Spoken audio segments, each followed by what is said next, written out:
Good morning बेटा।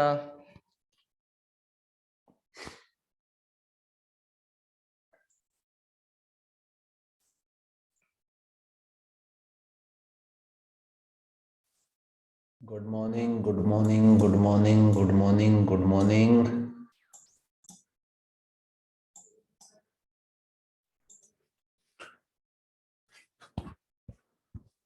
हाँ जी,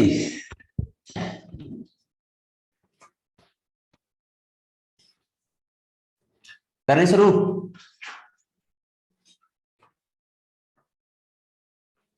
बढ़िया बेटा। आज अपन थोड़ा सा लेट है बेटा, इसलिए थोड़ा सा जल्दी पढ़ेंगे। थोड़ी ज्यादा ही लेट हो गया आज अपन थोड़ा। मैं पहले सोचा कि ऑफलाइन है पहले। ठीक है, चलो कोई बात नहीं। अगर हम बात करें बेटा तो हमने कल पॉजिटिव इंटरेक्शंस पढ़ी थी। आज हम शुरू करेंगे नेगेटिव इंटरेक्शन। नेगेटिव इंटरेक्शन में अगर हम बात करें बेटा तो नेगेटिव इंटरेक्शन में सबसे पहले हमें पढ़ने तीन टाइप के पढ़ने बेटा नेगेटिव में।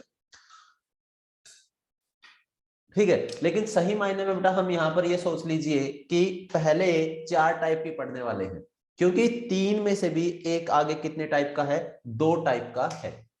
तो सबसे पहले हम पढ़ने वाले हैं एक्सप्लॉइटेशन बेटा, शोषण। और शोषण होता है बेटा दो टाइप का। कितने टाइप का होगा जी, दो टाइप का। जिसमें से एक तो है बेटा परजीविता और एक है बेटा परभक्षिता। जो दूसरा नंबर हम पढ़ेंगे बेटा वो कौन सा होगा, परभक्षिता। अगर हम बात करें परभक्षिता की तो परभक्षिता में और परजीविता में दोनों को, एक को तो क्या होता है बेटा फायदा, प्रीडेशन बोलते हैं इसको। एक का तो यहां पर क्या होगा बेटा फायदा, और दूसरे का क्या होगा नुकसान। तो दोनों में निशान जो साइन है बेटा वो दोनों में एक को फायदा होगा और एक को नुकसान होगा। लेकिन दोनों में डिफरेंस क्या है, सबसे बड़ा जो डिफरेंस है बेटा वो क्या डिफरेंस है कि प्रीडेशन में बेटा जिसको नुकसान होगा वो मरेगा, यानी कि परभक्षिता में एक दूसरे को मार के खाएगा और परजीविता में किसी की डेथ नहीं होगी। ठीक है, बात समझ में आई? तो करें शुरू। सबसे पहले हमें क्या पढ़ना है, परजीविता पढ़ना है बेटा, यानी कि पैरासिटिज्म। पैरासाइट्स आपको भी पता है बेटा कि छोटे छोटे जीव होते हैं, कभी कभी ऐसे छोटे छोटे मानते हैं हम ज्यादातर, और जो दूसरे जीवों पर रहते हैं। जब तक आप पैरासिटिज्म पढ़ रहे हो बेटा एक चीज हमेशा याद रखना जी, एक अच्छा पैरासाइट क्या होता है। पैरासाइट्स के लिए दो कंडीशंस बता रहा हूं बेटा मैं। कितनी कंडीशंस है जी, दो। वॉइस नहीं आ रही है, क्यों नहीं आ रही भाई? सब और बाकी के पास आ रही है बेटा? ओके है, आ रही है यार बेटा। हाँ हाँ जी। यहां पर कितनी जाति होंगी बेटा, अपने पास दो स्पीसीज होंगी, एक स्पीसीज ए मान लो और एक स्पीसीज बी मान लो। तो जिसका फायदा होगा बेटा वो होगा परजीवी, और ये आकार में क्या होगा, छोटा होगा। क्या होगा जी, आकार में छोटा होगा। ठीक है जी। और जो परपोषी होगा बेटा, यानी कि जिस पर वो अटैक करेगा, वो होगा जी परपोषी, होस्ट। और होस्ट बेटा आकार में क्या होते हैं, बड़े होते हैं। ध्यान से सुनना है अब। अगर हम बात करें बेटा तो दो भी पैरासाइट होगा, चाहे कोई भी हो बेटा, किसी भी टाइप का हो पैरासाइट, हम सबसे बढ़िया पैरासाइट उसको मानते हैं। पैरासाइट की दो कंडीशंस हैं कि सबसे पहले तो उससे क्या लेना चाहिए, वो फूड लेगा, भोजन लेगा बेटा। और दूसरा जो है बेटा वो उससे क्या लेगा, आवास लेगा, यानी कि शेल्टर लेगा, रहेगा भी वहीं पे और खाएगा भी वहीं पे। तो कितनी कंडीशंस है बेटा पैरासिटिज्म के लिए, सही मायने में कितनी कंडीशंस हैं, दो। वो वहीं पे खाएगा वहीं पे रहेगा। ठीक है, तो आवास भी और खाना भी सब कुछ वहीं से लेगा। अब बात करते हैं बेटा, तो यही लाइन लिखी है कि परपोषी से भोजन व आश्रय प्राप्त करते हैं। तो दोनों कंडीशंस लेने वालों को हम क्या बोलेंगे, परजीवी बोलेंगे। दूसरा जी आगे देखिए। अब अगर हम बात करें बेटा कि करता क्या है, कैसे करता है, वो सोचिए आप। ठीक है, अगर मैं ये कहूं कि मान लो ये एक छोटा सा ऑर्गेनिज्म है, तो ये बताओ कौन से वाला है, जो छोटा जो है बेटा उसको हम क्या बोलते हैं, पैरासाइट, परजीवी। ये किसके ऊपर अटैक करेगा, एक लार्ज ऑर्गेनिज्म पे, वहीं पे रहेगा वहीं से खाएगा। तो इसको क्या बोलोगे, होस्ट, ये क्या है आपका होस्ट। तो कुल मिला के आप ये बताइए कि जब ये इस पे अटैक करेगा तो इससे भोजन भी लेगा, इसी पे रहेगा, और अगर इसको भोजन लेगा बेटा तो क्या इसकी डेथ करेगा, क्या इसको मारेगा? पहली क्वेश्चन यही है, क्या इसको किल करेगा? ये नहीं, परजीवी अपने होस्ट को मारते नहीं है, बल्कि उसको क्या करेंगे? कमजोर करेंगे। क्या करेंगे? कमजोर करेंगे। तो यही लिखा है कि परजीवी अपने परपोषी को मारते नहीं है, परंतु उन्हें कमजोर बना देते हैं। क्या बना देते हैं जी? कमजोर बना देते हैं। अब ध्यान से सुनिए, यहां से एनसीईआरटी शुरू होती है बेटा, तो ढंग से सुनना है। अगर मैं ये कहूं कि बताओ कि आपसे कोई खून चूस रहा है आपका, एक बात सोचिए आपकी, कि आपसे कोई खून चूस रहा है, तो आप वीक होते जाओगे या नहीं होते जाओगे? आपकी वृद्धि रुकेगी? पहला तो आप क्या हो जाओगे, ये होस्ट जो है बेटा फिजिकली क्या हो जाएगा? वीक हो जाएगा। फिजिकली वीक हो गया। अगर फिजिकली वीक हो गया बेटा तो बताओ जिसकी वृद्धि कम होगी या बढ़ जाएगी? वृद्धि क्या हो जाएगी बेटा? डिक्रीज हो जाएगी। ठीक है जी। अगर इसकी वृद्धि बेटा कम हुई, ये फिजिकली वीक हुआ, तो बताओ इसकी जनन क्षमता कम होगी या ज्यादा होगी? जनन क्षमता भी क्या होगी इसकी? कम हो जाएगी। जनन क्षमता कम हो गई, और जनन क्षमता कम हो गई तो बेटा जो इसकी पॉपुलेशन होगी वो भी कम हो जाएगी, है ना? तो इसकी जो समष्टि का घनत्व है वो भी क्या हो जाएगा? कम हो जाएगा। समष्टि घनत्व कम हो गया। अगर इसकी समष्टि घनत्व कम होगी बेटा तो बताओ जिसके सर्वाइवल के चांसेस कम है या नहीं है? इसकी उत्तरजीविता के भी डाले पड़ जाएंगे जी, तो इसकी उत्तरजीविता भी क्या हो जाएगी बेटा? कम हो जाएगी। उसकी उत्तरजीविता भी कम होगी। तो ये इतनी सारी चीजें क्या कर रहा है? वृद्धि को, जनन क्षमता को, समष्टि घनत्व को, और उसकी इसको क्या कर रहा है बेटा? कम कर देता है। ठीक है, तो ये कम कर दिया। और फिजिकली क्या हो गया? वो वीक। फिजिकली क्या हो गया? वीक। शारीरिक रूप से क्या हो गया? वीक। अब आप एक बात सोचिए कि मान लो एक डियर है बेटा, हिरण है ना? अब एक हिरण को पता है कि उसका शेर उसका शिकार करके खाता है। अगर वो स्ट्रोंग होगा तो भागने के, बचने के चांसेस ज्यादा हैं या कम हैं? बचने के चांसेस ज्यादा हैं। लेकिन अगर उसके ऊपर पैरासाइट चला जाए और पैरासाइट ने उसको फिजिकली क्या कर दिया? वीक कर दिया बेटा, तो अब बताओ जी, क्या वो शेर के लिए अच्छी बात हुई या नहीं हुई? अब तो उसका आसानी से शिकार हो सकता है। तो यही लाइन एनसीईआरटी ने लिखी है कि जो पैरासाइट हैं, जो परजीवी हैं, क्या कर देते हैं? परजीवी पोषक को शारीरिक रूप से, होस्ट को शारीरिक रूप से कमजोर कर देते हैं जी। शारीरिक रूप से कमजोर कर परभक्षण के लिए, देखो ध्यान से पढ़ना, ये वर्ड आपको गलत लगेगा, ये परभक्षण के लिए यानी कि प्रिडेशन के लिए कैसा बना देते हैं बेटा? असुरक्षित बना देते हैं।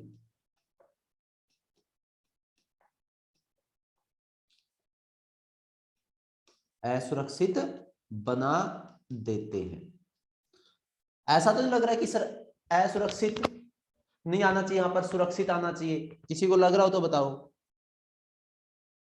पहले वो परभक्षण से क्या था बेटा? सुरक्षित था, उसको थोड़ा डर कम था, क्योंकि उसको अपने भागने पे विश्वास था कि हो सकता है कि अगर शेर आएगा तो मैं भाग जाऊंगा। लेकिन अब वो फिजिकली क्या हो गया? वीक हो गया, तो परभक्षण उसका आसानी से हो सकता है।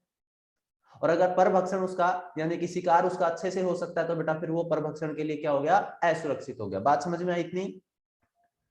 तो आपसे यहां से क्वेश्चन ये पूछा जा सकता है कि परजीवी होस्ट के जीविता को या फिर किस किस चीज को अफेक्ट करता है। ठीक है,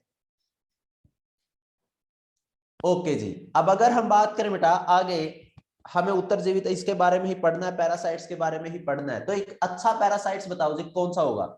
एक अच्छा पैरासाइट्स जो भी होगा वही क्या रहेगा? सक्सेसफुल रहेगा। और सक्सेसफुल या फिर अच्छा पैरासाइट्स कौन सा होता है बेटा? बताना एक बार। एक अच्छा पैरासाइट्स वो पैरासाइट होता है बेटा जो अपने परपोषी को मारे नहीं।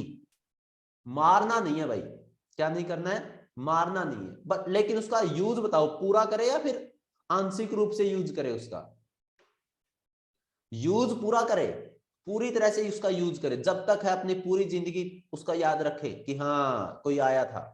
लेकिन बेटा उसको किल नहीं करवाना है, क्योंकि अगर किल कर दोगे तो क्या हो जाएगा, तो दिक्कत हो जाएगी भाई।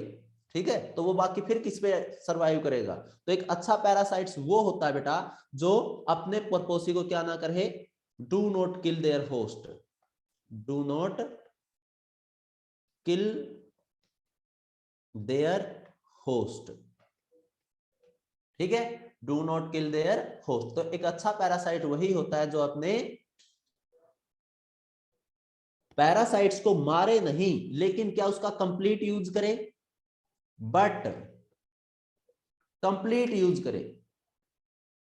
अब सुनना ध्यान से एक word, complete use of their host, उनके होस्ट का क्या करे, कंप्लीट यूज करे। अब कंप्लीट यूज बताओ इसमें क्या क्या आएगा, क्या ये खाना उसी से लेगा, जी हाँ, तो इससे क्या लेगा जी, ये भोजन लेगा, भोजन भी उसी से ले। क्या इससे आवास लेगा, आवास भी इससे लेगा। ठीक है जी, और क्या ये बताइए कि इसको बेटा प्रोटेक्शन वगैरह भी मिलने के चांसेस हैं क्या,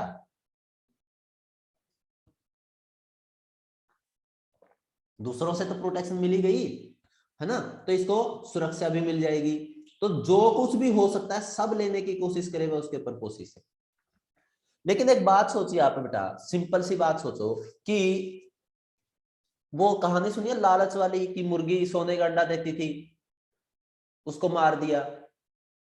ये जो परजीवी हैं ये अपने होश से ही जो कुछ सब कुछ ले रहे हैं। अब अगर ये बात चांस बाई चांस बेटा एकदम से ज्यादा इफेक्ट करना शुरू कर दे, ज्यादा लेना शुरू कर दे उससे, तो क्या वो उसको रहने देगा जी अपने शरीर के ऊपर, नहीं।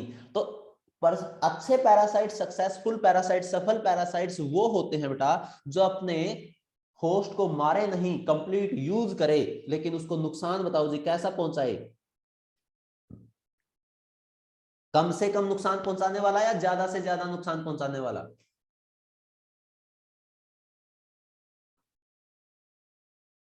कम से कम नुकसान पहुंचाए, ताकि दोनों का काम चलता रहे, उसको भी पता ना चले,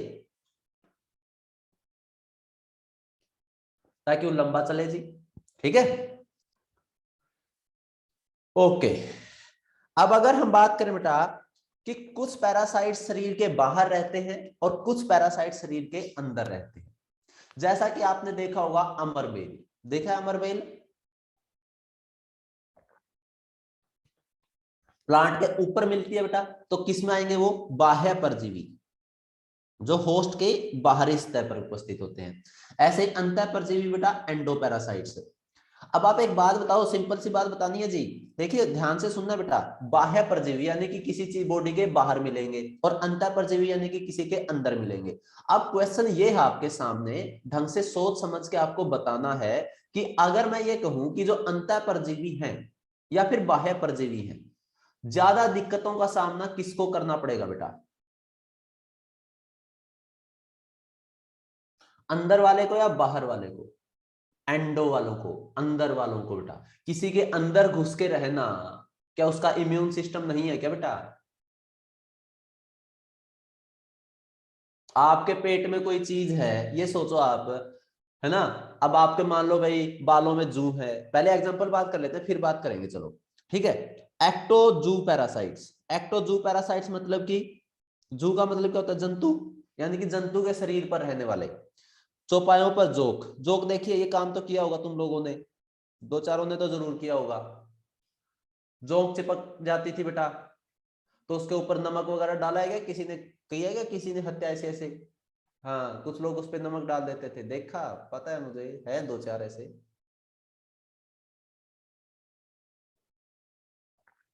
ठीक है जी, कुत्तों पर टिक्स लगे होते हैं बेटा, छोटे छोटे चिचड़ियां लगती हैं बेटा।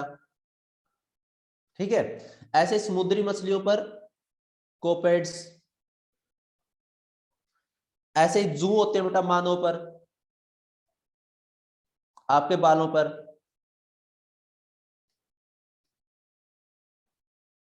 जो तुम्हारा खून चूसती रहती है, किस किस के खेत, किस किस के बालों में पाल रखे हैं, रह हैं अरे विलुप्त ना हुई वो। चलो कोई बात नहीं। हाँ जी, एफिड्स।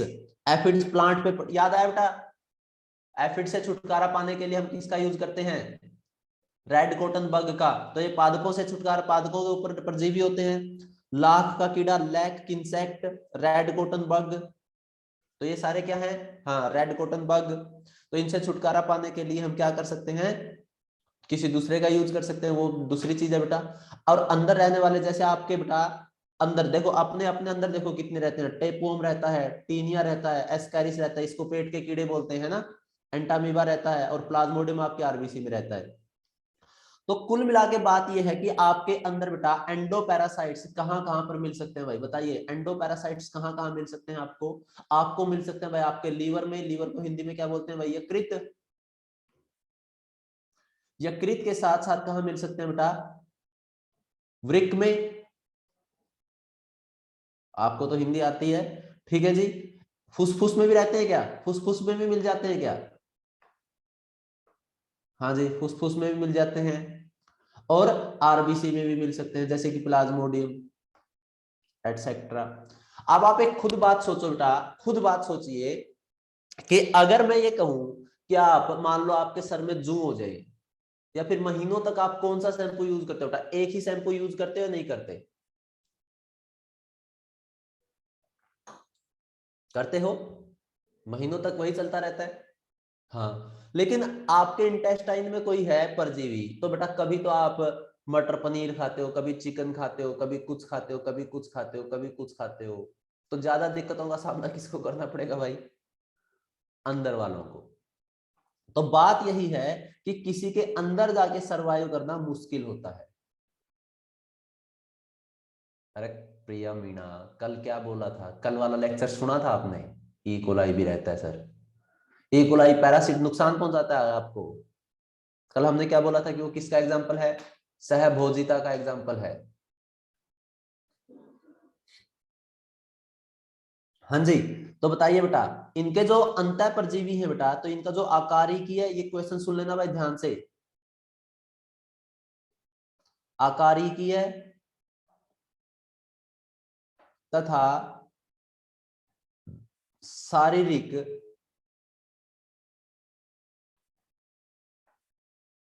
लक्षण क्या होते हैं? समान, अत्यधिक सरल, इनको ज्यादा मॉडिफिकेशन की जरूरत नहीं है। लेकिन लेकिन लेकिन इनको जीवन चक्कर कैसा रखना पड़ेगा अपना, अगर किसी के अंदर सरवाइव करना है रखना, तो अपना जीवन चक्कर कैसा होता है इनका? जटिल होता है। और अगर जटिल होगा बेटा, तो इन्होंने सारा का सब कुछ सिंपल रख के, सब कुछ सिंपल रख के सिर्फ किस चीज पे ध्यान दिया? जनन करने पे। तो इनकी जनन क्षमता क्या होगी बताइए जी? जनन क्षमता क्या होगी? ज्यादा होगी। ठीक है, ज्यादा होगी। तो ये एग्जाम्पल है बेटा, कुछ आपको जो अंदर रखना है, कुछ अंदर रहते हैं शरीर के, कुछ बाहर रहते हैं। लेकिन इनमें से ज्यादा जटिल साइकिल जीवन चक्कर किसका होगा? अंदर वालों का या बाहर वालों का? अंदर वालों का।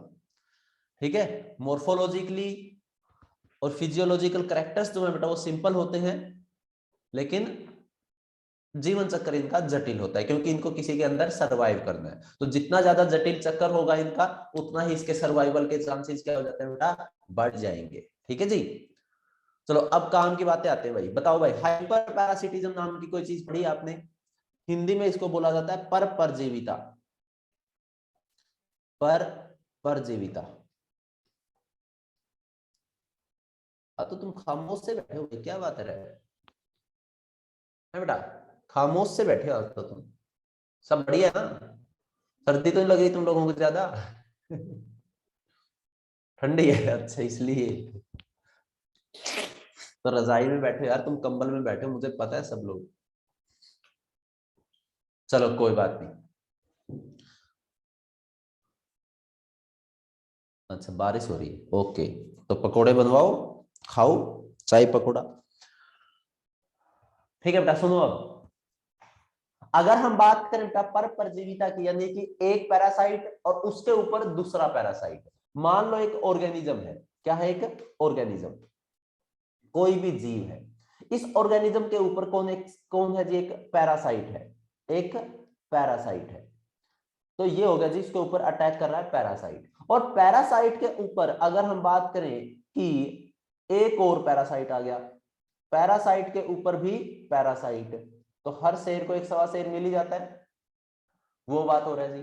तो बात यही है कि बेटा पैरासाइट के ऊपर जो पैरासाइट है, इसी को हम क्या बोलते हैं? Hyper parasitism. इसी को हम क्या बोलते हैं बेटा? Hyper parasitism. ठीक है जी, यही हाइपर पैरासिटिज्म है। पैरासाइट के ऊपर भी कोई अटैक कर दे, पैरासाइट। इसका एक बहुत बढ़िया एग्जांपल है बेटा, मान लो एक ऑर्गेनिज्म है या फिर कोई भी मान लो आप एक जीव है, इस जीव के ऊपर अटैक किया बैक्टीरिया ने। किसने अटैक किया? बैक्टीरिया ने। और बैक्टीरिया के ऊपर अटैक कर दिया किसने? बैक्टीरिया के ऊपर अटैक किसने किया बेटा? बैक्टीरियोफेज ने। वेरी गुड, जीवाणु भोजी जिसको हमने बोला था, जीवाणु भोजी। तो बताओ जी, पैरासाइट, ये आपका पैरासाइट है, और ये भी पैरासाइट के ऊपर क्या हो गया? पैरासाइट। तो बताओ ये क्या हो गया? एक टाइप से तो इसको बोला जाता है एपी पैरासाइट, यानी कि पैरासाइट के ऊपर भी पैरासाइट। ठीक, तो ये क्या हो जाएगा आपका? हाइपर पैरासिटिज्म, परजीविता, पैरासाइट के ऊपर पैरासाइट। चलें आगे की तरफ, समझ आ गया हाइपर पैरासिटिज्म? ओके, आगे आता है बेटा अपना होलो पैरासाइट। देखो हेडिंग देखो क्या है, होलो। होलो मतलब कि भाई कंप्लीट, होलो का मतलब ही क्या होता है? कंप्लीट। ठीक है, तो बेटा जो अपने होस्ट पर पूर्ण रूप से निर्भर हो, कंप्लीटली निर्भर हो भाई। जो होलो का मतलब ही क्या? पूर्ण परजीवी बेटा, हिंदी में इसको क्या बोलते हैं? पूर्ण परजीवी, यानी कि सब कुछ लेगा उस परजीवी से जी, कंप्लीट यूज करेगा बेटा उसका, कोई चीज ऐसी नहीं छोड़ेगा। ठीक है, तो किसके ऊपर निर्भर है भाई? ये पूर्ण रूप से किस पर निर्भर रहेगा? पूर्ण रूप से पोषक पर निर्भर, पर पोषी भी बोलते हैं बेटा इसको, पोषक पर निर्भर। इसमें से बेटा कुछ ऐसे हैं जो रूट पर अटैक करते हैं, और कुछ ऐसे हैं जो स्टेम पर अटैक करते हैं। तो ध्यान से सुनना है, समझना है। अगर हम बात करें बेटा, अरे यार कलर चेंज करना है। हमारा जो एग्जांपल है बेटा टोटल रूट पैरासाइट, इसमें सबसे पहला जो एग्जांपल है रेफ्लेशिया का बेटा। अगर आप रेफ्लेशिया की बात करो तो आपने पढ़ा है क्या कहीं पे? रेफ्लेशिया पढ़ा है कहीं पे? चलो कोई बात नहीं, नहीं पढ़ा तो पढ़ा तो होगा आपने। इसके अंदर बेटा लॉन्गेस्ट फ्लावर होता है, इस पेड़ पर, इस प्लांट पर क्या लगता है? लॉन्गेस्ट, हाँ सबसे बड़ा फूल लगता है। हाँ जी, ठीक है, चलो कोई बात नहीं। आगे अगर हम बात करें बेटा, तो ये है जी, देखो एक प्लांट, ये क्या है? एक प्लांट है भाई, कोई भी प्लांट है, ये है जी प्लांट, ये इसकी जड़ है, और ये है भाई एक ट्री। अब यहां पर इसके आसपास कौन ग्रो करता है? यहां पर ग्रो करता है बेटा इसके आसपास कौन? एक छोटा रेफ्लेशिया। और ये रेफ्लेशिया देखो अब क्या करेगा, अपनी सारी रूट के थ्रू क्या करता है जी? सब कुछ यहां से इस रूट के थ्रू, इस रूट से क्या कर लेता है? सब कुछ एब्जॉर्ब कर लेता है। ठीक है, तो इसके थ्रू जी। तो कैसी रूट है भाई इसके अंदर? होस्टोरियल रूट है बेटा। तो ये बताओ जी, ये जो हमने ब्लैक पेन से बनाया है, ये क्या है आपका? ये है जी आपका रेफ्लेशिया। क्या है ये? रेफ्लेशिया। इसकी रूट की कल हमने बात की थी लास्ट लेक्चर में बेटा, कि इसकी जैसे इसकी रूट की बात करें तो कैसी रूट है इसकी? इसकी रूट है बेटा होस्टोरियल रूट, होस्टोरियल रूट। और होस्टोरियल रूट क्या कर सकती है? ये सब कुछ एब्जॉर्ब करेंगे बेटा। क्या क्या एब्जॉर्ब करेंगी बताओ बेटा? इस दूसरे प्लांट के रूट से क्या क्या एब्जॉर्ब करेंगी? सब कुछ जो भी इसको चाहिए। क्या इसको खाना चाहिए? फूड भी एब्जॉर्ब करेंगी, इसी से बेटा क्या एब्जॉर्ब करेंगी, वाटर भी एब्जॉर्ब करेंगी, इसी से बेटा मिनरल्स खनिज पदार्थ भी एब्जॉर्ब करेंगी। तो बताओ इसको कुछ भी खुद से करने की जरूरत है क्या?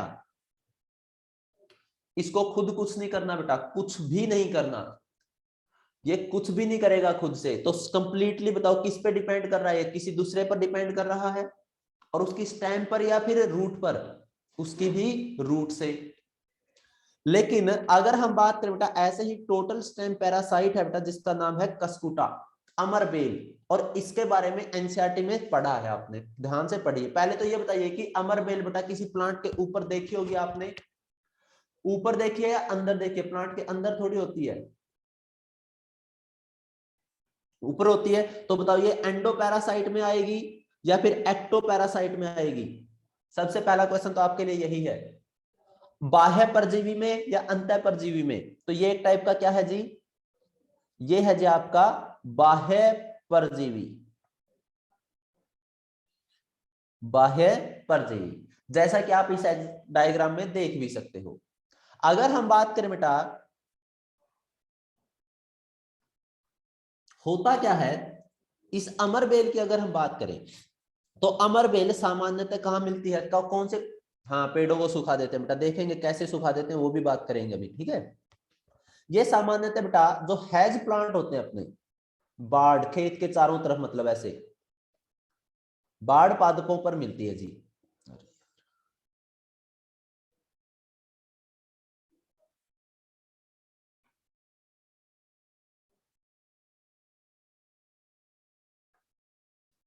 बाढ़ पादपों पर वृद्धि करता है।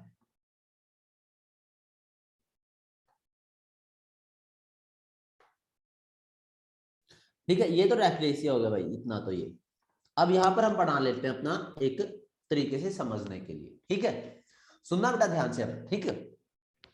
हुआ क्या कि ये है बेटा अपना उसी तरीके से हम बना लेते हैं कि ये है भाई आपके पास क्या है, एक प्लांट है, कोई भी बाढ़ पादप है।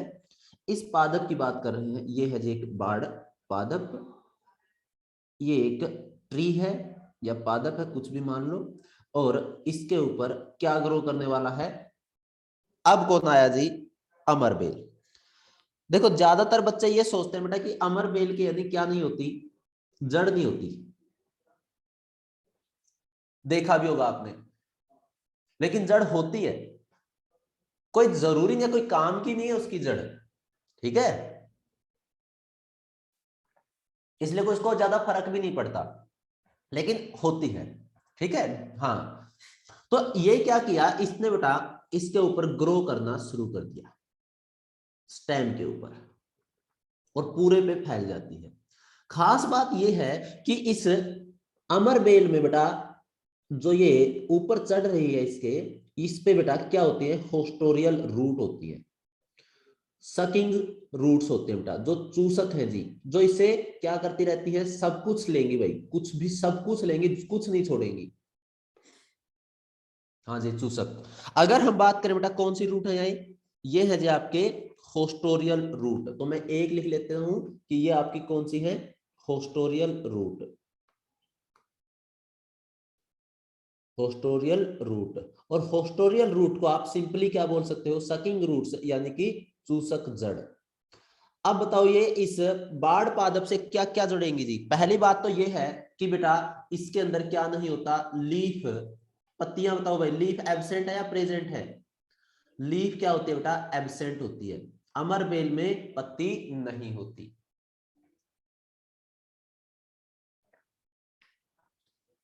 नहीं होती, देखिए कभी, नहीं होती, ठीक है। अब बताओ अगर ये लीफ ही नहीं है बेटा तो क्या ये फोटोसिंथेसिस कर सकता है,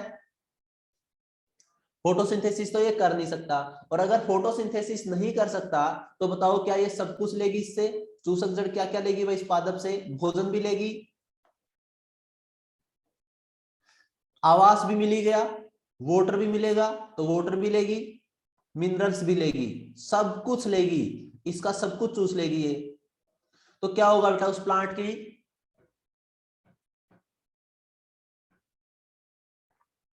प्लांट के अंदर फूड की, वाटर की, मिनरल्स की क्या हो जाएगी, कमी हो जाएगी, और वो क्या हो जाएगा, सूख जाएगा। तो एनसीईआरटी ने यही लिखा है कि कस्कूटा में इवोल्यूशन के टाइम क्या हुआ, उसको पता चला कि सब कुछ मिल तो रहा है तो लीफ की जरूरत ही क्या है, जब फोटोसिंथेसिस ही नहीं करना तो लीफ मेनली किस में काम आता था, फोटोसिंथेसिस करने में। अब तो उसको ये पता चल गया कि लीफ तो फोटोसिंथेसिस तो अपने को करने की जरूरत ही नहीं है, तो बताओ क्या इसको जरूरत पड़ेगी कभी लीफ की, नहीं। और अगर लीफ की, ऐसा नहीं था कि पहले नहीं था, ये इवोल्यूशन के टाइम हुआ बेटा। तो विकास के दौरान क्या हुआ है, इवोल्यूशन के दौरान क्या हुआ, विकास के दौरान जिसका क्लोरोफिल है, जो क्लोरोफिल है वो क्या हो गया, समाप्त हो गया भाई। क्लोरोफिल तथा पत्तियां समाप्त। तो ये मत सोचो कि कभी थी ही नहीं इसके पास, ये इवोल्यूशन के टाइम हुआ है, अपने अंदर उसने चेंजेस कर लिया। वो पढ़ा है ना आपने इवोल्यूशन में कि यूज एंड मिस यूज वाला, अगर आप किसी चीज का यूज ही नहीं करते तो वो चीज होती जाती है खत्म, है ना, वो बात है। हाँ, लेमार्क वाला। चलो जी, हेमी पैरासाइट्स बताओ भाई, हेमी पैरासाइट्स बताओ, पूर्ण रूप से निर्भर करेंगे या आंशिक रूप से, इनको बोला जाता है आंशिक परजीवी, आंशिक परजीवी, यानी कि अपनी सारी जरूरतों के लिए किस पर निर्भर नहीं करते, पोषक पर डिपेंड नहीं करते, ये आंशिक रूप से परजीवी है बेटा। तो इसमें अपने को बेटा बताओ कितने एग्जाम्पल पढ़े रहे, जितने कहोगे उतने पढ़ लेंगे। चलो पहले तो अपन पढ़ लेते हैं बेटा इसका एक एग्जाम्पल। अब देखना कि दोनों में डिफरेंस क्या है बेटा, टोटल स्टेम पैरासाइट और total partial stem parasite. Partial का मतलब क्या है, कुछ लेगा जी। देखो बेटा ध्यान से समझना है बस, और कुछ नहीं है इसके अंदर, कुछ भी नहीं है, बस आप ये सोचिए कि करना क्या है आपको, सारी चीजें नहीं देनी है इसको। अभी तक तो वो हर चीज कहां से ले रहा था, परपोसी से ले रहा था बेटा, होस्ट से ले रहा था, अब सारी चीजें नहीं देनी है, सिर्फ कुछ गतिविधियों के लिए ही निर्भर करेगा ये। जैसे विस्कम की अगर हम बात करें, विस्कम की बात कर रहे हैं, फिर किसी की भी बात कर लो, ये है भाई, यहाँ पे बना लेते हैं हम, ये एक प्लांट है, उसी टाइप से प्लांट बना रहे हैं हम ताकि समझ में आ जाए। ये है जी प्लांट, इस प्लांट के ऊपर कौन ग्रो कर रहा है बेटा, एक दूसरा पैरासाइट्स ग्रो कर रहा है जिसका नाम है विस्कम मान लो, या फिर लोरेंथस मान लो, आपकी इच्छा भाई, ठीक। कौन आया जी इसके पास, कौन ग्रो कर रहा है इसके पास बेटा, इसके पास ग्रो कर रहा है एक, मान लो ये मैंगो है तो कौन है जी, लोरेंथस है, और लोरेंथस की बेटा ये रही जी रूट। लेकिन जो रूट है ना बेटा इसकी, कैसी है वो रूट, बताना भाई, क्या अच्छी तरीके से डेवलप्ड है, नहीं, इसकी जो रूट है बेटा लेस डेवलप्ड है, अच्छे तरीके से विकसित नहीं है, लेस डेवलप्ड रूट है।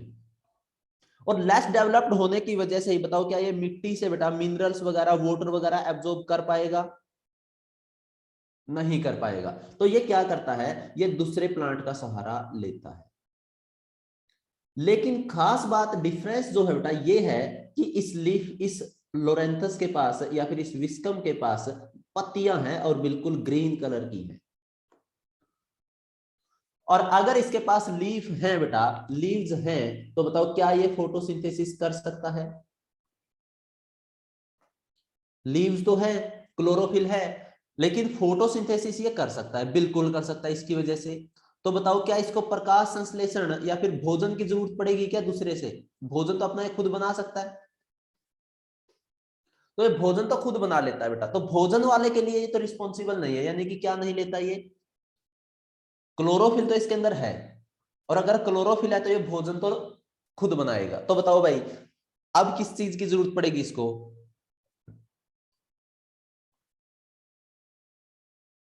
किस चीज की जरूरत पड़ेगी, वेरी गुड। तो जो लेस डेवलप्ड रूट है बेटा, आपकी कौन सी रूट है, यही होती है आपकी इसकी होस्टोरियल रूट, चूसक रूट। और ये क्या क्या एब्जॉर्ब करेंगे बेटा उसके दूसरे प्लांट से, वेरी गुड। एक तो बेटा ये वाटर एब्जॉर्ब कर लेंगी, और एक क्या यूज कर लेंगे बेटा, मिनरल्स, वेरी गुड बेटा। तो क्या ये भोजन भी करेंगी जी, नहीं, और इसीलिए इसको क्या बोला गया, आंशिक परजीवी, ठीक है। ऐसा ही बेटा अगर हम बात करें, ये ये होस्टोरियल रूट नहीं बेटा, यहां पर होस्टोरियल रूट नहीं है, कहीं सोचो कि रूट से ले रहा है, मैं पहले साफ कर देता हूं, कहीं बाद में तुमको सर ये तो ऐसा बताया था आपने, हाँ कोई भरोसा नहीं है भाई तुम्हारा, नाम में ध्यान दो या ना दो, ये है बेटा इस पे होस्टोरियल रूट। ठीक है, तो ये होस्टोरियल रूट है बेटा, कहीं बाद में कहो कि ये सर अच्छा ऐसा था क्या सर, स्टेम वाला है ना बेटा ये तो स्टेम से लेगा, रूट से नहीं लेगा ये। हाँ नोड टाइप होती है, नोड नहीं है ये, होस्टोरियल रूट ही है। ओके, दूसरा भाई ये देख लेता हूं मैं कि अगले पेज पे है या इसी पेज पे है। Partial root parasite, partial root parasite में आता है बेटा अपना चंदन भाई। चंदन पता है, चंदन नाम तो देखा ही होगा, सुना होगा नाम तो। हाँ पुष्पा, पुष्पराज, मैं झुकेगा नहीं है। हाँ वही वाला, स्नेक रहते हैं जहां पे। तो ये है जी चंदन, चंदन चंदन चंदन चंदन, चंदू चंदू चंदू चंदू चंदू। ये है जी अपना सेंटेलम, इसके पास रहता है बेटा। ये जी मान लो मैंगो है आपका, और मैंगो के बगल में कौन उग रहा है, चंदन। ये आ गया जी चंदन। चंदन का पेड़ क्या करता है, इसके बगल में उगता है, और इसके बगल में उग के लेकिन अपनी रूट्स के थ्रू क्या कर लेता है, इसकी रूट से चीजें चुराएगा। लेकिन क्या इसके पास भी लीफ अरेंज है बेटा, ये है जी आपका चंदन जी। बताओ भाई, क्या इसके पास लीफ है? बेटा मैंने तो पुष्पा बहुत साल पहले देख ली थी। ठीक है, हाँ भाई ललित, मैंने तो पुष्पा बहुत पहले देख ली थी बेटा।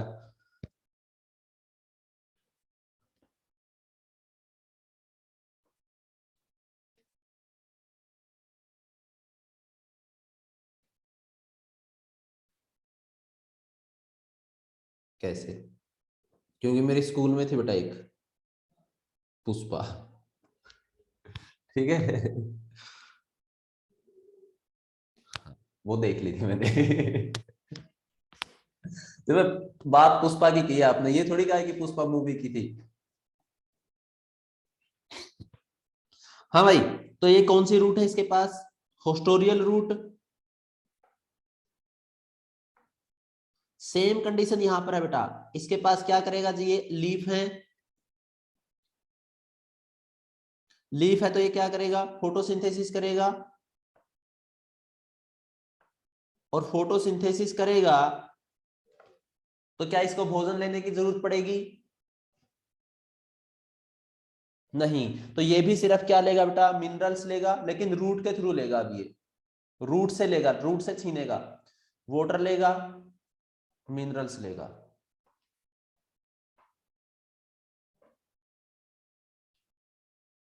ठीक है, ये कहानी है भाई इसकी। तो अगर पूर्ण रूप से निर्भर हो तो हम उसको क्या कहेंगे, होलो, और अगर आंशिक रूप से हो तो उसको हम क्या कहेंगे, हेमी। ठीक है बेटा, यहां तक किसी को कोई बात पूछनी है तो पूछो भाई।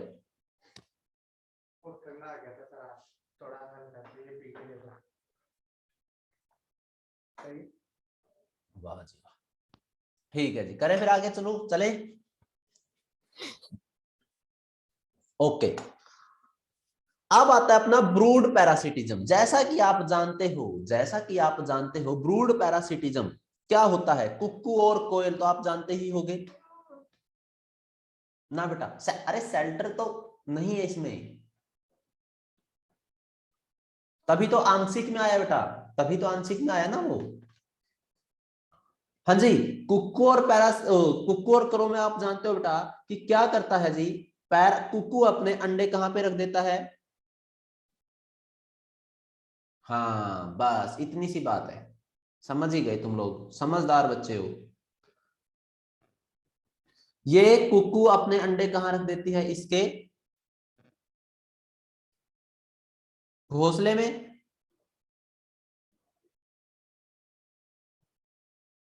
हाँ इसके घोंसले में, और घोंसले में रख देगी तो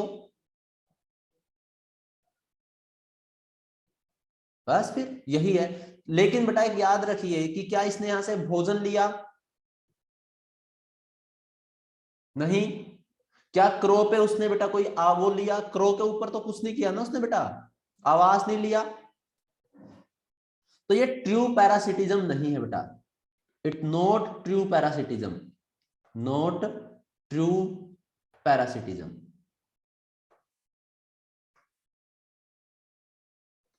ये है बेटा सोशल पैरासिटिज्म है, ये सोशल पैरासिटिज्म।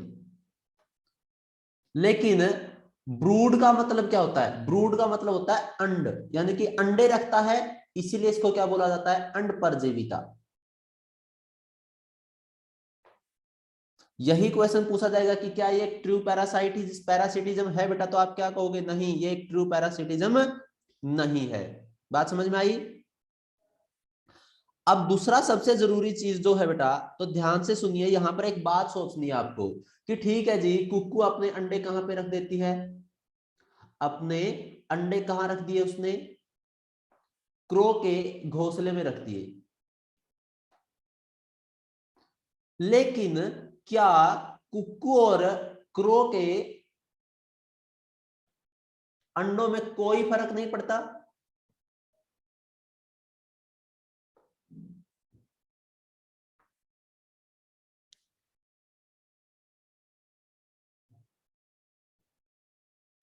यही बात साफ साफ बोली गई है कि हाँ जी, बिल्कुल बिल्कुल बिल्कुल, कि हाँ सही है कि होना चाहिए किसको। अब अगर बेटा दोनों में डिफरेंस दिखेगा तो क्रो को साफ पता चल जाएगा, नहीं पता चल जाएगा? सिंपल सोचने वाली बात है ये तो, कि अगर मान लो कुक्कू के अंडे उसके जैसे नहीं है तो उसको साफ पता चल जाएगा कि अंडे उसके नहीं है। तो इवोल्यूशन के टाइम ऐसा ही कुछ हुआ है। किसके दौरान? विकास के दौरान, इवोल्यूशन के दौरान क्या हुआ कि उसके सारे अंडे किसके जैसे दिखते हैं बेटा? हाँ, तो विकास की प्रक्रिया के दौरान जो परजीवी पक्षी है अपना, तो इसके अंडे हैं बेटा, जो परजीवी पक्षी के अंडे, परजीवी कौन सा है? परजीवी पक्षी के अंडे आकार में भी उसके जैसे होंगे और कलर में भी, सही बात है ना? के अंडे साइज यानी कि आकार तथा किसमें बेटा? रंग में, रंग में किसके जैसे हो जाते हैं? हाँ, परपोसी के अंडे के सदृश वर्ड यूज किया बेटा, उसके ही जैसे दिखने वाले सदृश विकसित हो गए, ताकि उसको क्या ना हो पाए भाई, वो उसको पहचान ना पाए। और ये सबसे इंपॉर्टेंट लाइन है भाई, कि ये ट्रू पैरासिटिज्म नहीं है। सेकना होता है बेटा, जैसे क्या होता है ना, अंडे के ऊपर मुर्गी बैठेगी, इंक्यूबेट होगा, तभी तो वो बाहर बच्चा बाहर निकलेगा, उसको गर्मी मिलेगी, गर्मी मिलेगी तो अंडा फूटेगा, और फूटेगा तो फिर वो बच्चा बाहर निकलेगा, तो उसको बोलते हैं इंक्यूबेट। ठीक है? और क्या कर देगा भाई ये? हाँ, इंक्यूबेट कर देगा बेटा। ओके जी, ये तो कोई ज्यादा बड़ी बात नहीं, इसको तो आप जानते ही हो। बाकी वसंत ऋतु में आप कोयल का पीछा कर सकते हो और देख सकते हो कि ऐसा कुछ है या नहीं है, बिल्कुल ऐसा ही आपको मिलेगा। अब आती है सबसे जरूरी बात,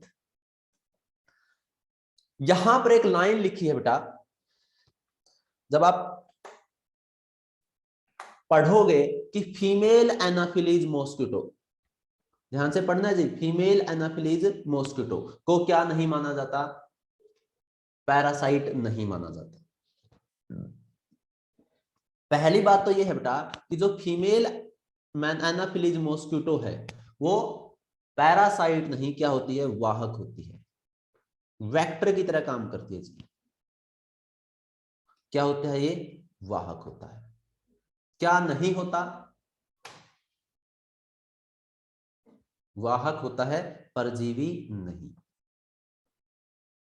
अब क्वेश्चन ये है, दोबारा से बताओ कि परजीवी क्यों नहीं है ये?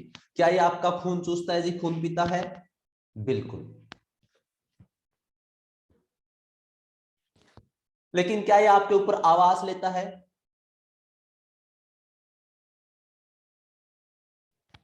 नहीं लेता। पहली कंडीशन तो कैंसिल कि आवास नहीं लेता, दूसरा बेटा ये भोजन भी नहीं लेता आपको से, क्योंकि जो ह्यूमन ब्लड है ना, मानव रक्त है, मानव रक्त है, ये इसका भोजन नहीं है बेटा। इसकी जरूरत किसकी पड़ती, किसके लिए पड़ती है बेटा? ये इस ब्लड की का यूज करता है बॉडी को गर्म करने के लिए,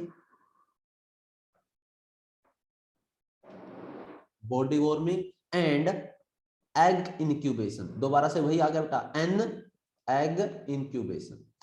कुल मिला के आप ये बोल सकते हो कि ना तो उसने भोजन लिया, अंडे को सेने में किया, बॉडी को गर्म करने के लिए, या फिर सिंपल याद रखो कि जनन के लिए लिया भाई। अगर बच्चों को जन्म देना है तो उसको रक्त की जरूरत है, रक्त के जनन के लिए आवश्यक। लेकिन ना तो बेटा ये मानव रक्त उसका क्या है, भोजन नहीं है, और ना ही ये फीमेल एनाफिलीज बेटा क्या लेता, आवास लेता, शेल्टर लेता। क्या आप खुद इतने बड़े बड़े क्राइम किलर हो बेटा, अगर थोड़ी सी देर भी वो मच्छर बैठेगा टक से मार दोगे उसको, है ना? आवास तो लेने की, पूरा रहने के लिए। इंक्यूबेशन बेटा, इंक्यूबेशन सेना, अंडों को, वही तो है, अभी पिछले वाले में तो इंक्यूबेट आया था।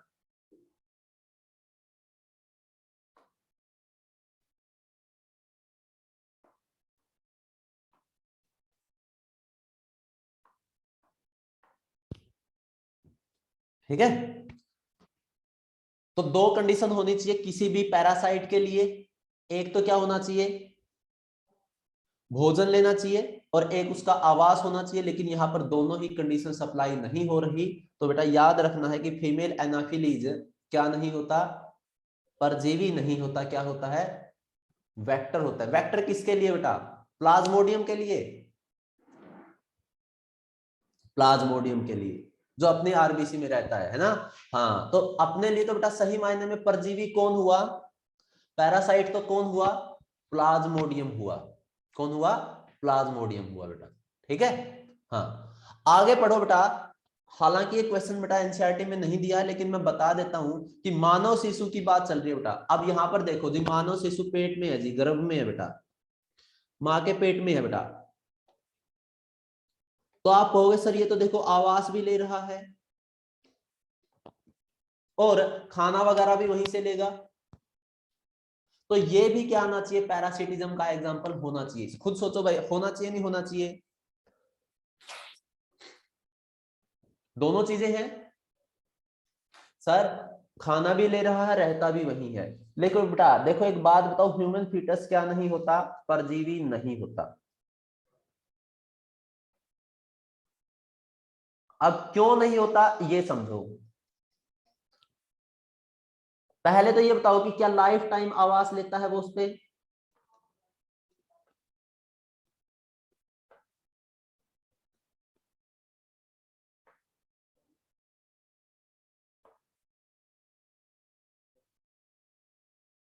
नहीं। कुछ बच्चे कहेंगे सर हमें नहीं पता सर, देखो हमें नहीं पता सर, 9 महीने ये तो लेता है सर, रहता भी वही है, खाता भी वही है, सब वही होता है, तो ये परजीवी होना चाहिए। आप ये बताओ बेटा कि जो पैरासिटिज्म है, जो परजीविता है, परजीविता कैसी इंटरेक्शन है बेटा, अंतर जातीय है या अंतरा जातीय है, इंटरस्पेसिफिक या इंट्रास्पेसिफिक, बताना एक बार, खुद बताओ अब आप। इंटरस्पेसिफिक परजीविता कैसा जीत होता है बेटा, अंतर जातीय इंटरेक्शन होती है।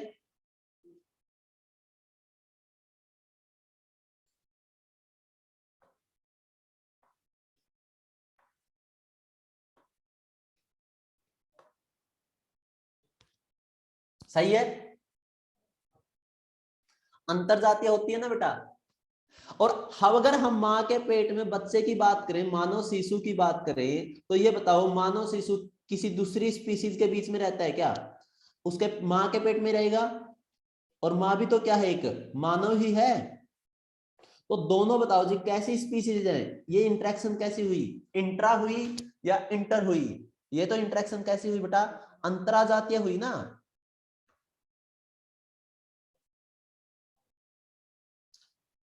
यस और नो? हाँ, तो कैसी हुई? अंतरा जाती है। तो बताओ पैरासिटिज्म हुआ या नहीं हुआ? ये नहीं हुआ, क्योंकि पैरासाइट के लिए क्या होना चाहिए? अंतर जातीय इंटरेक्शन होना चाहिए। ठीक है, लेकिन मानव शिशु और मां के बीच में कैसा बेटा? अंतरा, इंट्रा है बेटा, ये इंटर नहीं है। आई बात समझ में? क्लियर होगी ये बात? नेक्स्ट चले। अब देखो एक एनसीईआरटी ने बेटा पेज नंबर 258 होगा बेटा शायद हिंदी में, 258 नंबर पेज पर एक क्वेश्चन पूछा है आपसे। हो सकता है बेटा ढूंढ लेना, कोई बात नहीं। आदर्श परजीवी के बारे में ये पूछा है। सोचना है बेटा, देखो सिर्फ ये क्वेश्चन सिर्फ सोचने वाला है बेटा, सिर्फ सोचने वाला है। एनसीईआरटी ने आपसे ये पूछा है कि चलो ठीक है, एक आदर्श परजीवी, पहले ये बताओ कौन सा होता है? आदर्श परजीवी वो होता है बेटा जो परपोषी को हानि ना पहुंचाए, जो होस्ट को हानि ना पहुंचाए।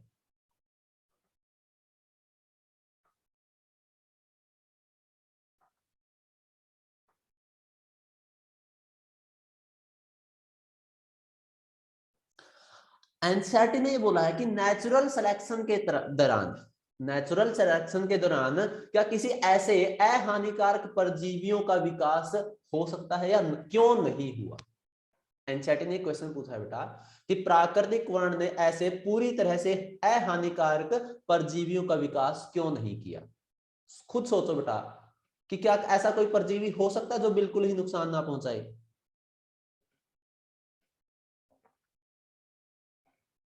आंसर तो इसका नहीं बेटा, ऐसा नहीं हो सकता।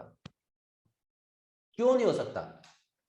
क्योंकि अगर मान लो कि एक, ये तो है बेटा होस्ट या पैरासाइट, और ये किस पे काम कर रहा है? होस्ट पे।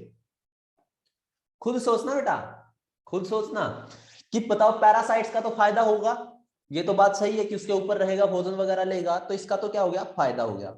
अगर हम इस आदर्श की बात करें, इसकी बात करें, और होस्ट को बताओ क्या कोई नुकसान पहुंचा? क्वेश्चन के अकॉर्डिंग बताओ। नहीं, इसको क्या हो गया? जीरो। क्या ये अभी भी पैरासिटिज्म रहा बेटा? ये तो सहभोजिता हो गया ना।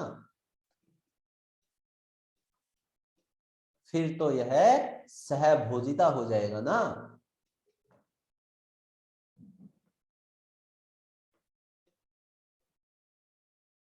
आई बात समझ में? यानी कि परजीविता नाम की तो कोई चीज ही नहीं रहेगी इसमें। तो ये किस में कन्वर्ट हो गया इस हिसाब से? तो अपना, ये तो अपना सहभोजिता हो जाएगा बेटा, ये बात। ठीक है, आई बात समझ में? क्वेश्चन का आंसर मिल गया जी सबको? बता दो भाई, किसी को बात समझ में ना आई हो तो। भाई क्या ऐसा कोई परजीवी हो सकता है जो अपने परपोषी को कभी नुकसान ही ना पहुंचाए? बेटा अगर ऐसा होता है तो वो परजीवी ही नहीं है, फिर तो वो किसका एग्जाम्पल हो जाएगा? पैरासिटिज्म की बजाय कॉमेंसेलिज्म में चला जाएगा, सहभोजिता में चला जाएगा। ठीक, जो दूसरे का सिर्फ फायदा उठाए, लेकिन हाँ,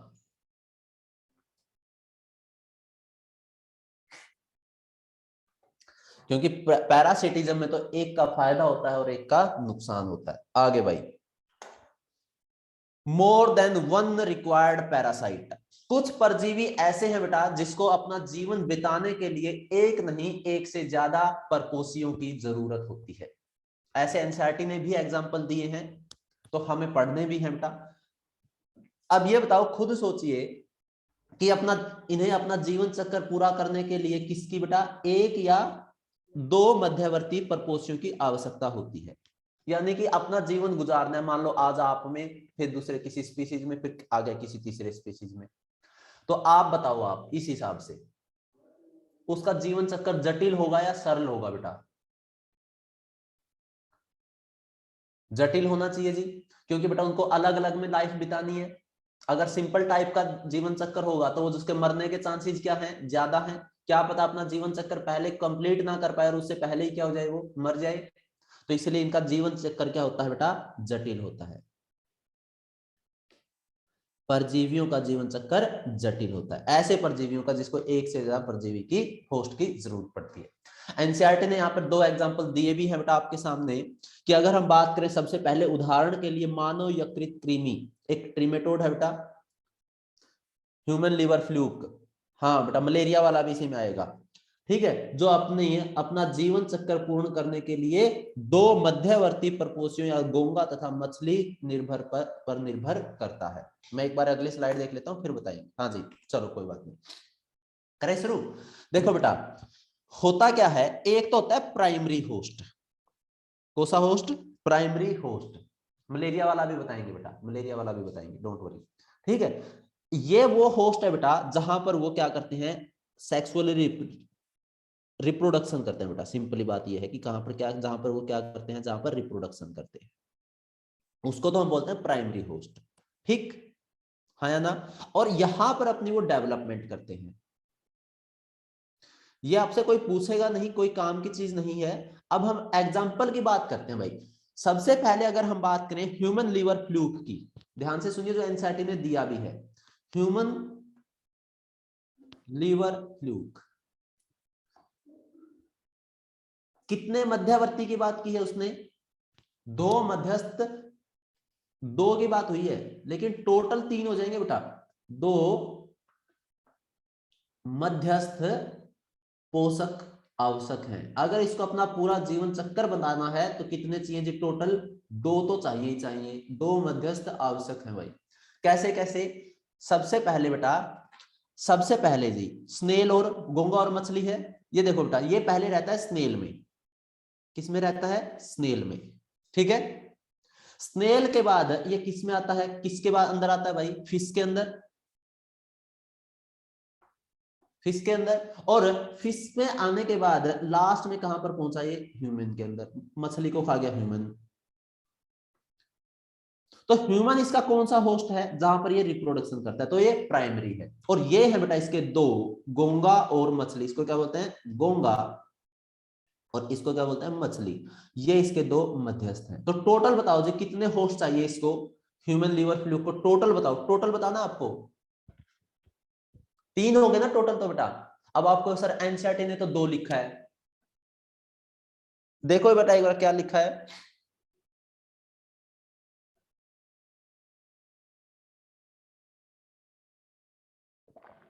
हाँ ध्यान से सुन लो, एनसीईआरटी में ये वर्ड ढूंढना है आपको, 2 मध्यस्थ पोषक आवश्यक, मध्यस्थ है बेटा, और ये दोनों क्या है, इसके मध्यस्थ हैं, इंटरमीडिएट होस्ट हैं, है ना। तो मध्यस्थ कितने हैं, 2, लेकिन टोटल तो कितने हैं, 3। ऐसे ही जब आप प्लाज्मोडियम की बात करते हो, प्लाज्मोडियम तो आपने पढ़ा ही है, आरबीसी में रहता है, इन आरबीसी, अपनी आरबीसी में रहता है।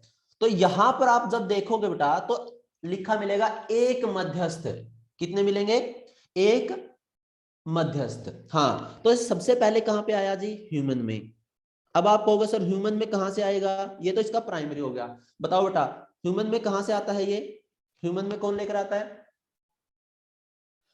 हाँ एनाफिलीज, फीमेल एनाफिलीज, अभी थोड़ी देर पहले जो हमने पढ़ा था। तो बताओ ये कौन सा हो गया इसका मध्यस्थ, ये मिल गया बेटा इसका इंटरमीडिएट होस्ट यानी कि मध्यस्थ। तो यहां पे भी बताओ बेटा कि मैं अगर कहूं कि प्लाज्मोडियम को टोटल कितने परपोषियों की जरूरत होती है, कितने आवश्यक होते हैं भाई, टोटल 2, लेकिन मध्यस्थ कितने बेटा इसके, वेरी गुड, 1 मध्यस्थ, 1 टोटल 2। तो वर्ड देखना है आपको कि मध्यस्थ, और नॉर्मली मध्यस्थ ही आपसे पूछा जाएगा, ठीक है जी। चलो अब हम इसको बाइंड अप करने वाले हैं बेटा अपने पैरासिटिज्म को। तो ये बताइए कि एक पैरासाइट को क्या अपना खाना बनाने की जरूरत होती है, यस और नो, नहीं। क्या उसको अपना खाना डाइजेस्ट करने की जरूरत पड़ेगी क्या बेटा, उसको तो पचा पचाया मिलेगा, डाइजेस्ट किया हुआ मिलेगा, जो अपने अंदर रहते हैं, सब कुछ वो तो बना बनाया लेगा। लेकिन उसको चिपकने के लिए किसी चीज की जरूरत पड़ेगी ना। मान लो अब आपके, मान लो यहाँ पे भाई कुत्ते के साथ चिपकना है, तो चिपकने के लिए तो कुछ होना चाहिए, उसके पास हुक्स वगैरह होने चाहिए। तो हम बात कर रहे हैं अडेप्टेशन की बेटा, ठीक है। बात यही है कि जैसे जैसे इवोल्यूशन चलता गया तो परजीवियों के दिमाग में एक बात आती गई, फिट होती गई कि हमें कुछ ऑर्गन्स की ज्यादा जरूरत है और कुछ ऑर्गन्स की हमें कोई जरूरत ही नहीं है। हमें सेंसरी ऑर्गन्स की कोई जरूरत नहीं है, हमें कोई सेंस करने की जरूरत नहीं है, क्योंकि हम सेफ हैं, हमें कुछ करने की जरूरत नहीं है। तो परपोसी से चिपकने के लिए हुक्स की जरूरत पड़ेगी। ये हो गया बेटा हुक्स, इसको क्या बोलते हैं, हुक्स। और चूसकों की उपस्थिति, उसके बेटा खाना चूसे तो गए ना उससे, तो चूसक भी चाहिए जी, सकर्स, उसकी जरूरत। क्या पाचन तंत्र की कोई जरूरत पड़ेगी, नहीं, इसलिए उन्होंने भाई टाइम टू टाइम अपना पाचन तंत्र ही क्या कर दिया, पूरा खत्म कर लिया। लेकिन अब उनके पास काम ही नहीं है, खाना फ्री का मिल रहा है, रहना फ्री का है, तो बेटा वो सिर्फ और सिर्फ अपनी एक ही एबिलिटी पर ध्यान देंगे, और उस एबिलिटी का नाम क्या है जी, जनन क्षमता। तो इनकी जनन क्षमता इन्होंने क्या कर ली भाई, ज्यादा कर ली। तो थोड़े से टाइम में ही क्या कर लेंगे, ये अपना नंबर बढ़ा लेंगे, ठीक है, जहां पर भी ये रहेंगे। इतनी बातें समझ में आई हो तो बताइए, कोई बात समझ में नहीं आई तो पूछिए, नहीं तो फिर हम आगे पढ़ने वाले हैं। एनर्जी वन डायरेक्शन में ही लगाई। हाँ जी भाई, लोप, लोप का मतलब क्या होता है बेटा, खत्म होना, अभाव होना। डाइजेस्टिव सिस्टम क्या हो गया उनका, लॉस, खत्म। और बताइए, कुछ पूछना है याद से। अब जब हम आप लोग एनसीईआरटी पढ़ोगे बेटा, तो एक बात सोचनी है खुद से, थोड़ा सा दिमाग लगाना है, थोड़ा सा बस। आप ये बताइए कि कुछ ऐसे परजीवी होते हैं बेटा, जैसे मानव पर जू है, जो एग्जाम्पल इसका मैं बता देता हूं, एग्जाम्पल मैं इसका बता देता हूं कि मानव पर जू, जो ये जू है ना बेटा, मानव पर नहीं होते, मानव के सर पर होती है हालांकि। क्या बताना है बेटा ऋतिक बेटा, उच्च जनन क्षमता। बेटा देखो, इनको खाना बना बनाया मिल रहा है,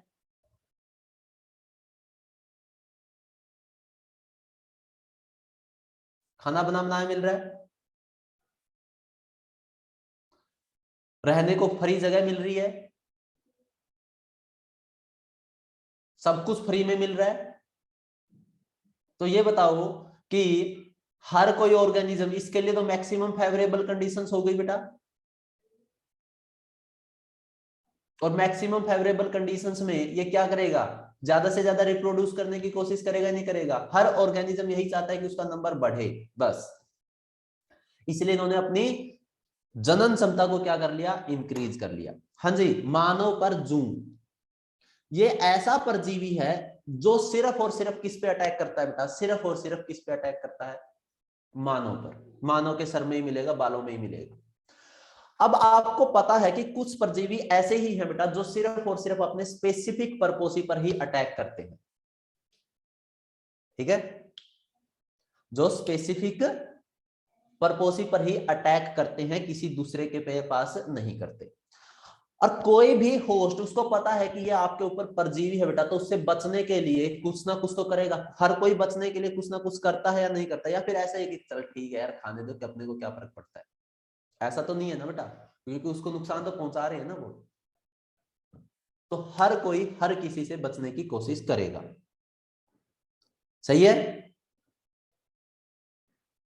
तो एनसीईआरटी ने यही बोला है कि अनेक परजीवी, पढ़ना एक बार ध्यान से, शुरुआत में, बिल्कुल शुरुआत में मिलेगी लाइन, लास्ट में, मैं लास्ट में पढ़ा रहा हूं, लेकिन इसका मतलब ये नहीं कि लास्ट में मिलेगी।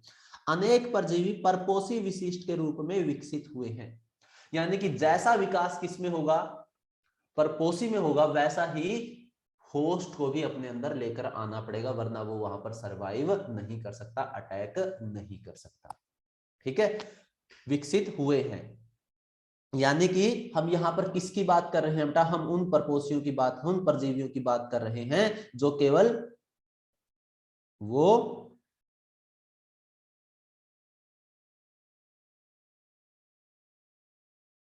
परजीवी जो एक ही परपोषी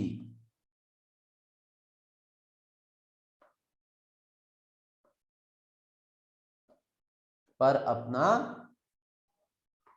पूरा जीवन बिताते हैं।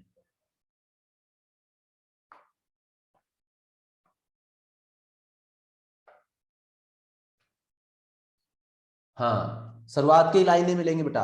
अब बताओ कि इस जाति के सफल होने के लिए अगर परपोषी कुछ चेंजेस लेकर आता है, अगर परपोषी अपने चेंजेस लेकर आएगा उससे बचने के लिए, तो बेटा जो भी मैकेनिज्म वो बचने के लिए लेकर आएगा उस परजीवी को क्या करना पड़ेगा, उस मैकेनिज्म को डिस्ट्रॉय करना पड़ेगा, उस मैकेनिज्म के अगेंस्ट काम करना पड़ेगा। तो दोनों में इवोल्यूशन बताओ जी, एक साथ चलेगा या फिर अलग अलग चलेगा, जो स्पेसिफिक है बेटा।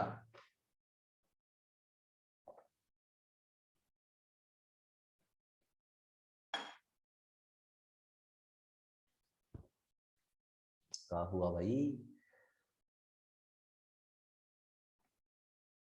हाँ, साथ साथ चलेगा, एक साथ चलेगा, इसीलिए क्या बोला गया है, सह उद्विकास मिलेगा, को इवोल्यूशन देखने को मिलेगा। इसके साथ ही अपना पैरासिटिज्म होता है भाई खत्म। अगर कोई भी लाइन आपको समझ में ना आए तो बता दो। अब हम स्केवेंजिंग पढ़ेंगे बेटा, और स्केवेंजिंग 3 चीजें पढ़ेंगे बेटा।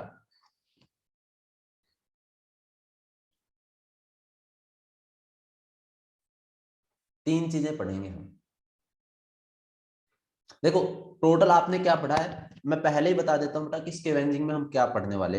एक तरीके से बहुत सिंपल है बेटा, ये बहुत सिंपल है, लेकिन आपको थोड़ा सा दिमाग लगाना है। 3 चीजें होती है बेटा। एक वर्ड है बेटा परभक्षिता। अभी आप इसके बाद हम पूरा यही पढ़ेंगे, परभक्षिता। परभक्षिता का मतलब क्या होता है, मार कर खाना।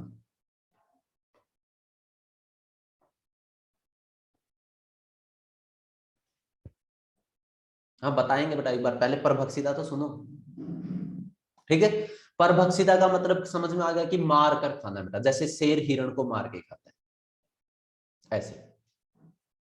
बात समझ में आई इतनी? परभक्षिता का मतलब समझ में आया।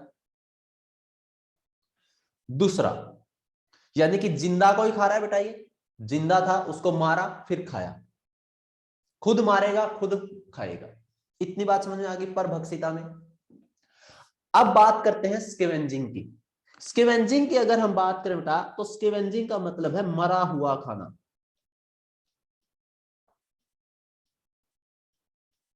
मरा हुआ खाना क्या होता है जी? यानी कि डेड बॉडी खाने वाला, पहले से ही कोई मरी हुई चीज है उसको खाने वाला।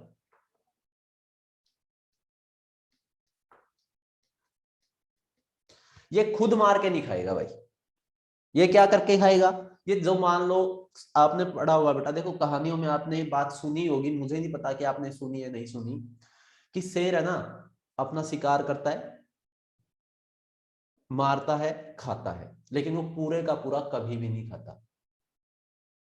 वो कुछ ना कुछ पार्ट उसका छोड़ता है और उस पार्ट को कोई दूसरी चीज खा लेते हैं। या फिर कोई बेटा नेचुरल डेथ मरी, कोई भी ऑर्गेनिज्म, तो बेटा उसको हर कोई नहीं खाता। कोई भी जीव नेचुरल डेथ से मरा, तो जो डेड बॉडी जो खाने वाला है उसको हम बोलते हैं स्केवेंजर। क्या बोलते हैं बेटा? स्केवेंजर। क्या बोल सकते हो इसको? प्रोसेस को तो क्या बोलोगे? स्केवेंजिंग। और इसको क्या बोलेंगे बेटा? स्केवेंजर।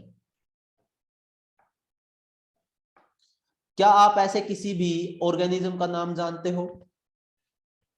आपने पढ़ा होगा बेटा, ऐसा जो मरा हुआ खाता है, सियार, गिद्ध, हाँ वल्चर, वेरी गुड। तो ऐसा ही होता है वल्चर। चींटियां भी ऐसी ही होती है बेटा। एंट, आपने पढ़ा होगा कि पहले एक मरे हुए सांप को चींटियों ने खा लिया, ऐसा कुछ। लक्कड़बग्गा भी उसी में आता है बेटा। क्रो भी उसी में आता है बेटा, क्रो, कौवा, है ना। हाँ, जैकल भी आता है इसी में।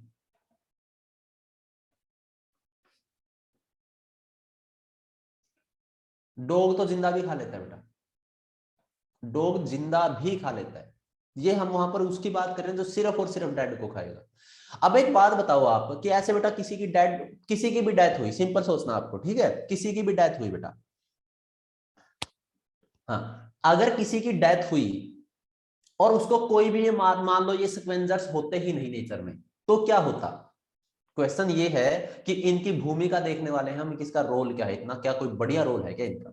खुद बताओ आप कि अगर मान लो बेटा कि किसी भी ऑर्गेनिज्म, देखो डेथ तो हर किसी की होगी, अगर हर किसी ऑर्गेनिज्म की डेथ हो रही है और उसको कोई मरे हुए को खाने वाला नहीं है, तो क्या होगा? पूरे में गंदगी गंदगी फैल जाएगी बेटा,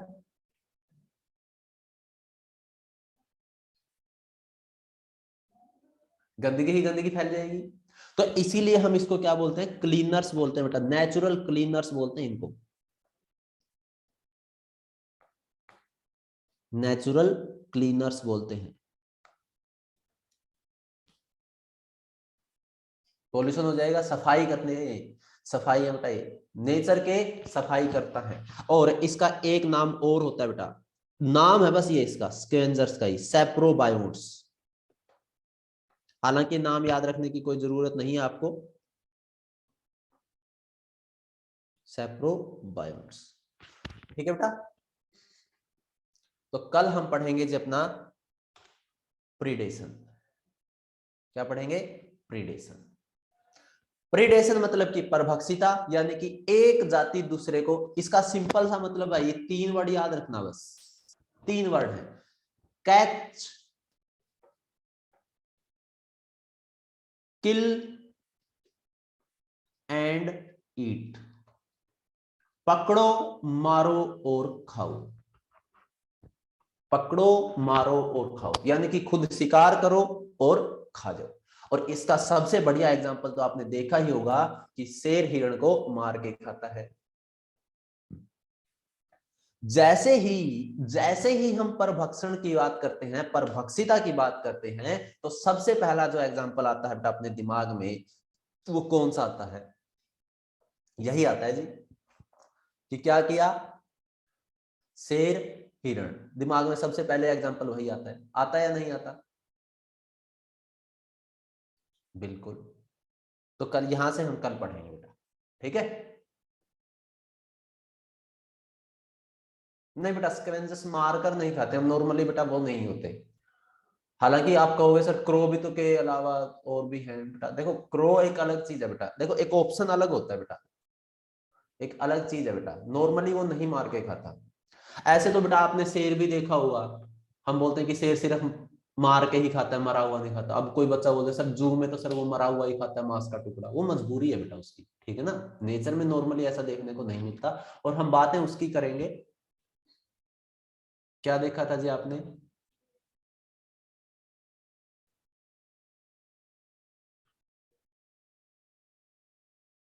और हाँ, एक बात याद रखना बेटा, देखो सिंपल बता रहा हूं आपको, कहीं बाद में कहो सर मुझे याद नहीं है ये क्या था सर।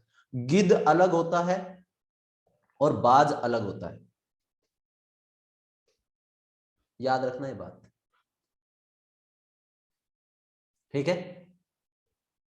एक बात बोली जाती है गिद्ध के बारे में कि, एक बात याद रखना कि अगर मान लो रेगिस्तान में कहीं पर गिद्ध मंडरा रहे हैं, मतलब क्या हुआ वहां पर किसी के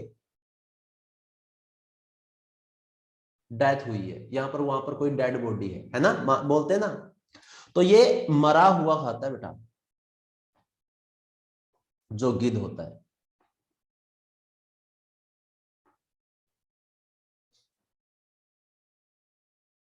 लेकिन बाज जो है ना, बाज शिकारी है, बाज शिकारी है, ये मार कर खाएगा। तो ये 2 वर्ड आपको अलग से याद रखने, कई बाद में सोचो कि ये दोनों एक ही है, दोनों अलग अलग है बेटा, ठीक है बेटा। हाँ, चलो जी, ओके बेटा।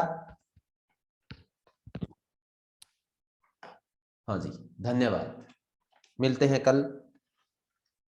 कल छुट्टी है? कल संडे आपका, हैप्पी संडे। ओके जी, best of luck your test.